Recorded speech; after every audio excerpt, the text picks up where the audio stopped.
So today we're playing Detective Barbie The Mystery Cruise, but I'm not going to do your traditional Let's Play because I actually played this previously, only to realise about 45 minutes in that my recording had messed up. Like everything I'd done had just gone to waste. So I thought it would be more fun to try a review style of video. Let me know what you guys think of it, and yeah, let's just get into this, no formalities necessary. Now, the first thing I want to talk about and get off my chest is the pacing of this game. Detective Barbie The Mystery Cruise is probably the slowest game I have ever played. Not slow as in the story takes a while to build up, mind you. I'm talking about things like loading screens. Loading screens everywhere. When you go to a new area, closely inspecting a desk, trying to access your gadgets, even bloody saving. Seriously, saving this game requires about 20 seconds of sitting through loading screens, just to access the menu and then leave again. On top of this, and with every Barbie game I've played so far, everything has to be explained in lethargic, monotonous detail. You mouse over a gadget, whether it's the first, second, or 311th time you've done so, and the disembodied voice of Barbie's annoying bint friend Becky pipes up to explain what said item is. It's an infrared lipstick. Use it to find clues to further the case. This is a high-tech scanner linked to our crime database. Use it to upload any clues you find. Oh, this is just compact and blush.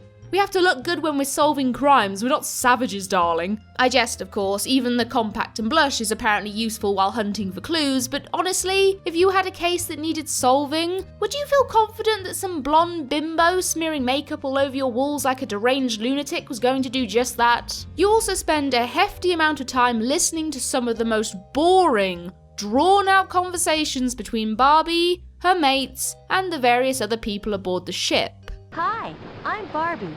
We're investigating the theft of the missing artworks. Nice to meet you, Barbie. I'm Rosie, the ship's cabin steward. They could have been made slightly more interesting if I'd been allowed to choose the dialogue options myself, even more so if said choices led to finding a clue. But no, I'm just a third wheel in this riveting conversation that I have no part of. While this was an infrequent annoyance in other Barbie games I've played, there are so many people and items you need to interact with in Detective Barbie The Mystery Cruise that the whole conversation, dialogue, exposition thing gets tiring very early on. So the game opens up with a cutscene showing Barbie, the jack of all trades, and her friend Teresa cruising along in a speedboat, when a call suddenly comes in from Becky. You know that case we're on involving the cruise ship Island Discovery? We're working on it now. What's the update? Another piece of artwork has been stolen from the art gallery on board. Onwards, Barbie, there's fuckery ahead! Now, before the game officially starts, you're allowed to choose a difficulty setting. I jokingly chose hard, one, because it's hilarious to hear Barbie shout the word out. Hard, hard, hard. And two, I thought, well, it's a game for kids. Girls, for that matter, as one of the splash screens helpfully informed me. Everyone knows girls can't play video games, how hard could it be?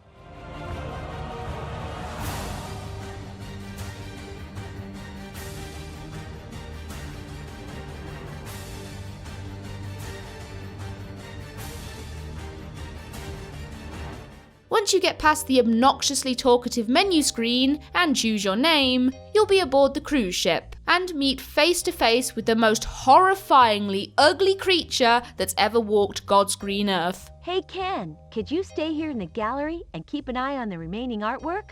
I sure can, Barbie. This gives me the opportunity to mention that most of Barbie's friends serve no purpose in this game. Ken here does nothing except cheer Barbie on every so often. Teresa is here to be the annoying AI enemy during minigames, which makes me hate her even more because she's a cheating bitch. And Becky, the only truly useful member of Barbie's team, occasionally tells you where to go next or how to use various gadgets. That's it. Also, Oracle vibes, anybody? When the game starts, Becky will phone up to give Barbie some information on her gadgets, and Barbie will then explain the various controls to the player. Use the directional buttons to move around the screen. If you want to look at the crime computer, pick up a clue. Select button. If you want to talk to someone, While both of these conversations can be skipped, you're kind of afraid to do so in case you miss some valuable information that'll be useful later on, which, you know, totally didn't happen to me the first time I played, and I certainly did not get stuck for 10 minutes because I didn't know how to open the gadget bag. No siree, that did not happen to me. After another conversation, this time with Neanderthal Ken, I'll keep my eye out for anyone acting suspiciously.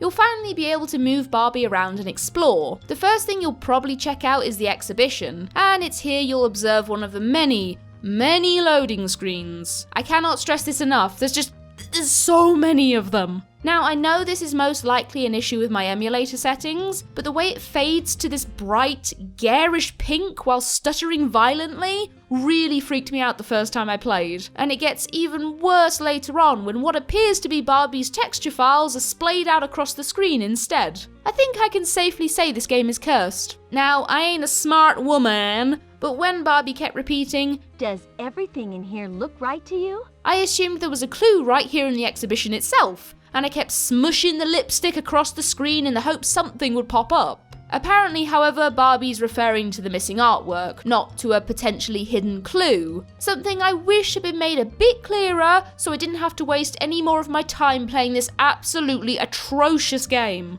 I mean, it's not like we don't already know the artwork's missing, we were just told about it in the bloody cutscene, Barbie! Once you leave the exhibition room and enter the dining room, you'll meet up with Becky, for another thrilling conversation. "What do you think of this ship? Cool, isn't it?" Sure is, Barbie.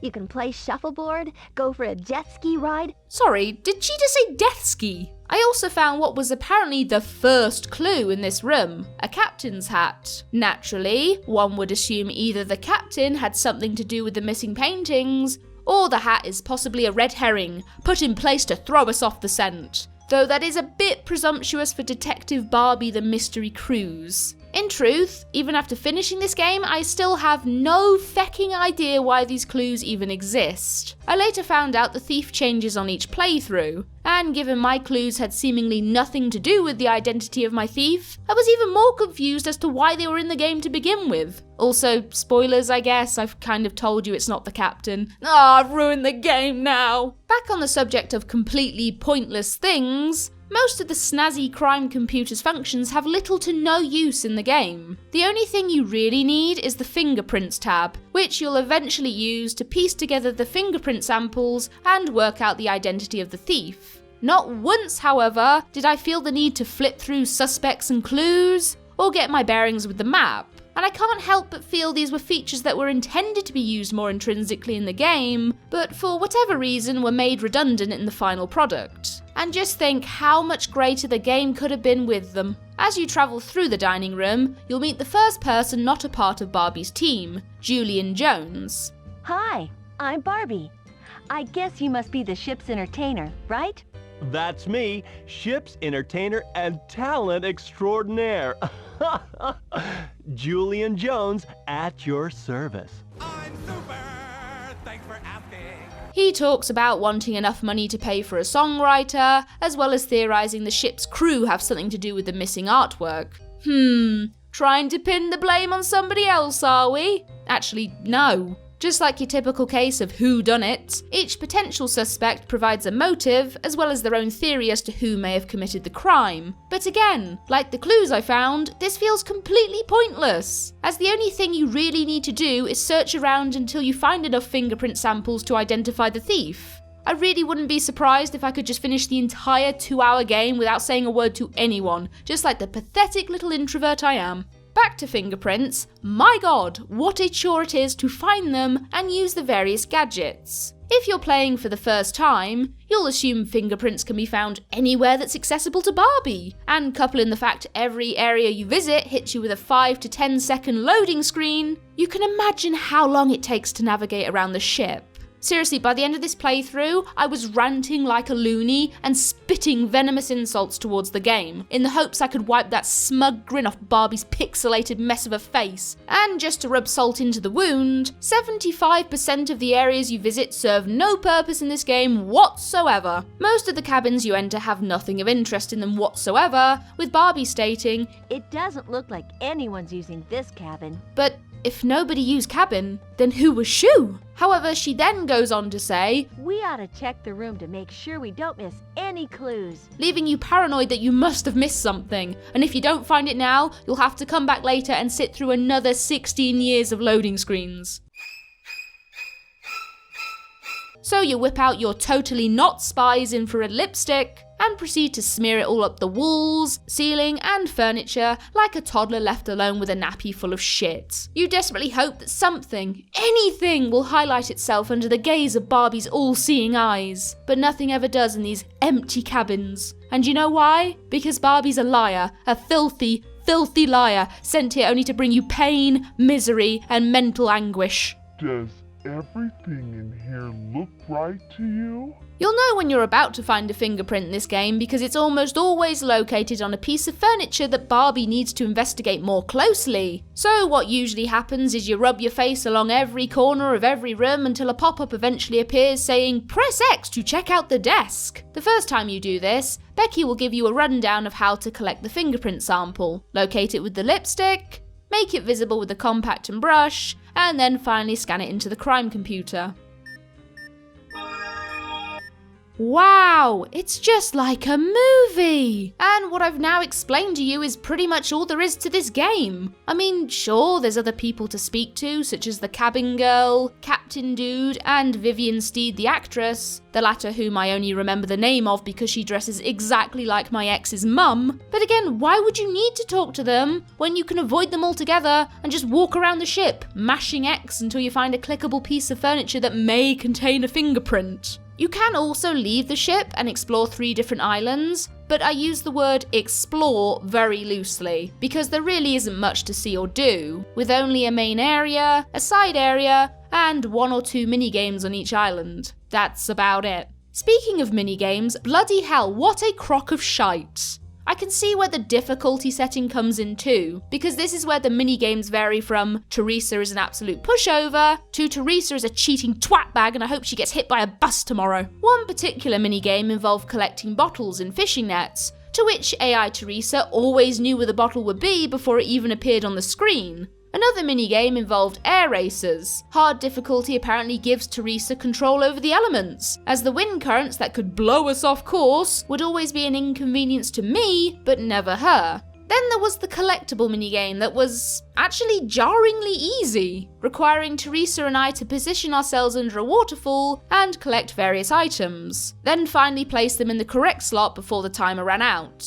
In fact, the only difficult thing about it was Teresa helping me slot them because she'd frequently move one I was mousing over, and the way each object flashed when I selected it, making for an altogether very disorientating experience. Completing some of these mini-games will reward you with either the missing artworks or an item that will put you on the trail of one. I say some because the air racer, shuffleboard, and jet ski mini-games appear to serve no purpose other than to be fun.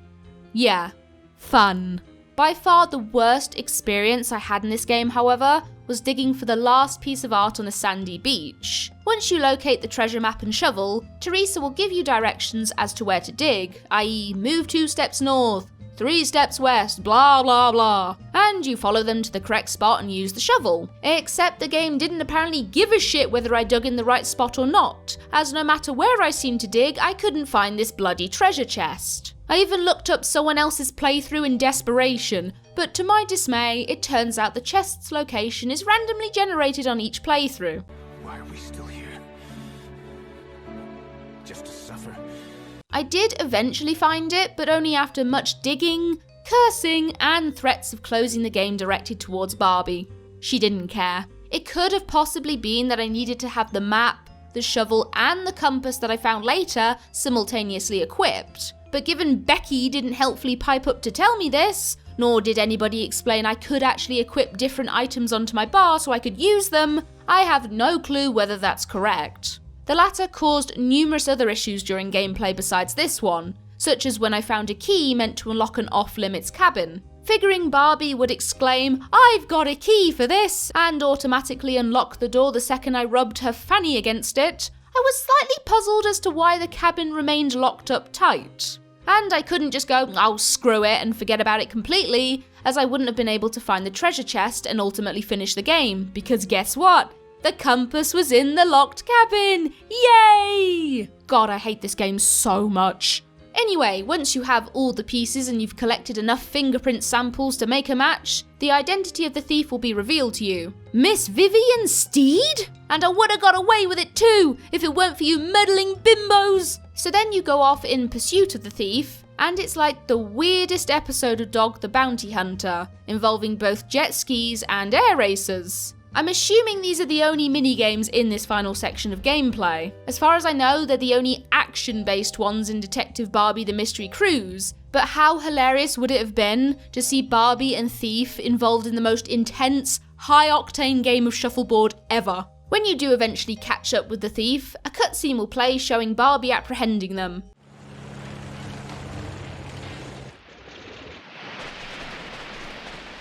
Gotcha! Your disguise doesn't fool us.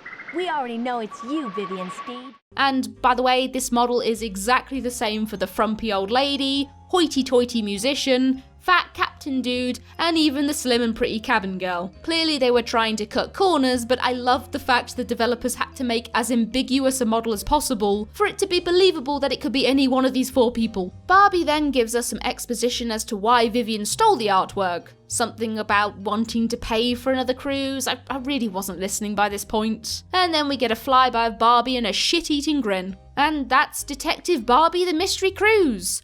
What a load of trash. Now, when I play these terrible games, there's usually something I can laugh about, be it awful graphics, gameplay mechanics, dialogue, and so on. But there was absolutely nothing appealing about this game, good or bad. The graphics, yeah, okay, they got a mild chuckle out of me the first time Neanderthal Ken popped up on screen, but after a while, everything just seemed to meld together, with fuzzy textures and bright, garish colours to try and mask the ugliness of it all. The gameplay mechanics were nothing to write home about either. This game is basically a glorified walking sim with the occasional clickable object or puzzle to solve. Yes, I know it's for kids, and girls too specifically, but I don't think this would have even kept my attention when I was... when did this come out? 2000. Wow. Yeah, I was 7, 8 years old when this came out. I wouldn't have lasted 5 minutes in this game before I frisbeed the disc out the window. Actually, I wouldn't have done that because my mum would have killed me, but you know what I mean. And the pacing of it all. Oh my god, the pacing! Why are there so many loading screens? Why does every conversation have to be so drawn out and awkward, like I'm trying to make small talk about the weather to the old lady at the bus stop? Why? Why did this game have to be made? And yeah, I don't know what else to say about Detective Barbie the Soul Destroyer, other than it's an utterly terrible, slow-paced, boring piece of shit game, and it's no wonder only like 2 people have actually uploaded the entire thing on YouTube. Oh, and by the way guys, this isn't the only Detective Barbie game out there. We also have Detective Barbie and the Mystery of the Carnival Caper, and Detective Barbie 2 The Vacation Mystery. So, I can't believe I'm saying this, but if you want to see me tear those games apart at some point, don't forget to leave a like and let me know in the comments section. And that's all from me. I now need to wash my body of the sin that is Detective Barbie the Mystery Cruise, so peace out guys! Shout out to supporters, Klaxon, Thomas Hinton, Jeffrey Thomas, Ray Zach, Zugador, Ross Ward, Samuel DeBoss, Poplio the Destroyer, Merendor, Trevor, and Tero Euronen. Thank you to everyone who continues to support the channel, whether it's on Patreon with the donations every month, no matter how small, with YouTube with the memberships, with always leaving a like, always commenting, watching the video all the way through, maybe even sharing it. I know a few people share these videos and that is so friggin' awesome. You just honestly, that makes me so happy. So thank you guys, and ta-ta!